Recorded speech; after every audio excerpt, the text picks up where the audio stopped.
This morning, the US went to war with Iran, and President Trump's justification for it made no sense. I'm Zack. I'm a senior correspondent at Vox, and here's my best understanding of what's going on. Basically, the story starts in January when Trump seemed to threaten to attack Iran to support protesters there, but the protest movement was destroyed.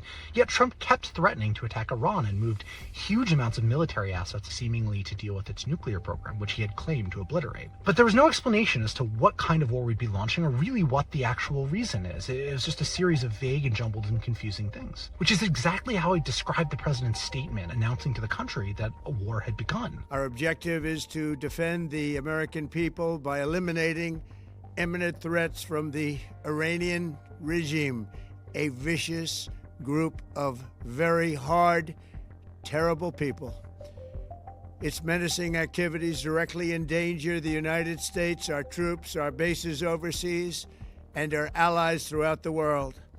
He offered two justifications, one attacking Iran's military capabilities and the other trying to topple the regime, that really mean very, very different kinds of military operations.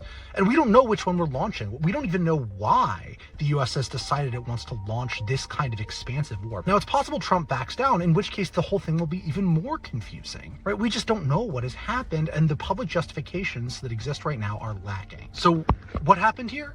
Why? Well, the answer is that we elected a honestly kind of unstable guy to the presidency. Donald Trump is not exactly the most thoughtful and non-impulsive president we've ever had. Yet over the past 2 decades, the constraints on the president going to war unilaterally have weakened and weakened to the point where presidents can basically launch a giant, massive war as long as they feel like it without having to go through the constitutionally prescribed declaration of war process. It's dangerous, and it could get worse. And I'll be following the story closely on Vox.com, so go check it out there.